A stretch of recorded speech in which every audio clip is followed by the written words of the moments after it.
Hi guys, and welcome back. Today I'm bringing you along for a crockpot recipe, and I'm actually going to be putting the crockpot outside because I am not heating up my house any more than it already is. It is quite toasty, and the high is going to be 80, but it's also sticky outside. I'm not doing it.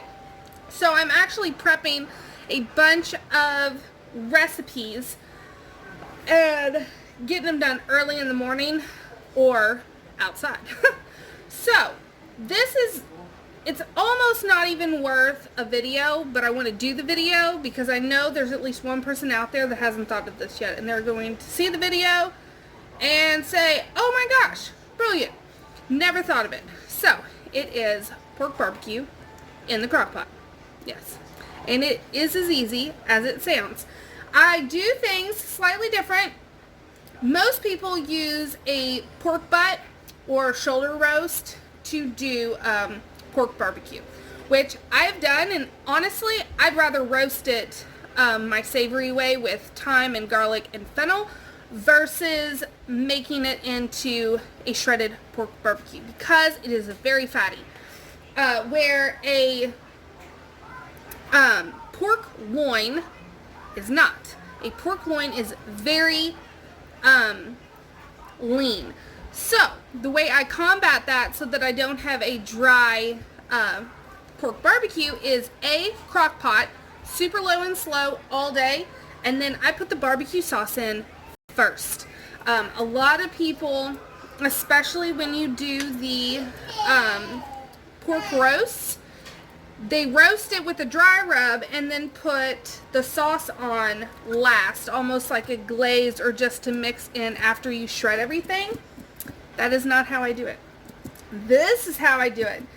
And I don't know if the camera's picking up the different shades. It's because this is not Sweet Baby Ray.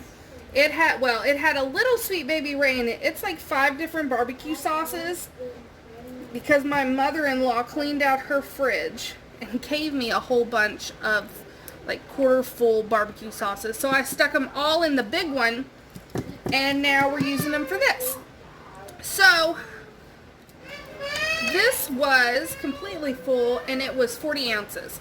So it was a huge pork roast. I wish I could have gotten I forgot to check the poundage, but it's huge. This is a 10-quart stock pot, and you can see it's filling it up.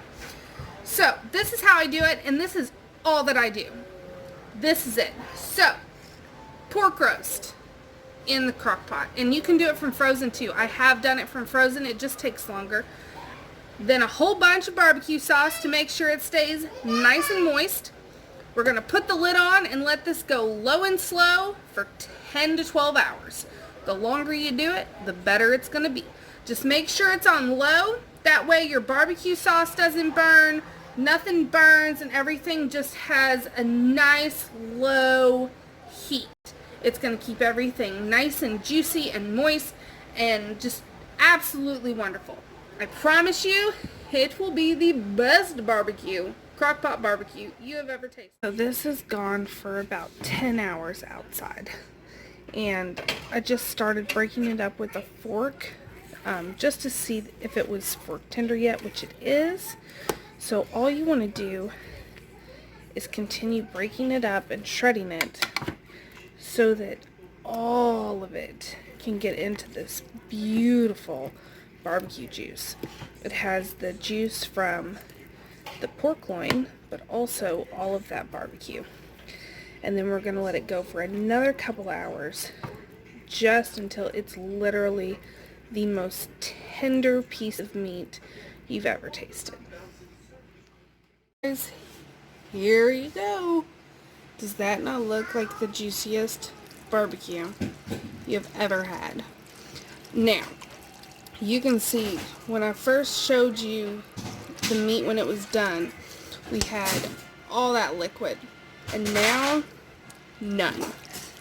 It is all absorbed by that deliciously tender pork loin, and we didn't have any fat that we had to trim off or get chunks of out.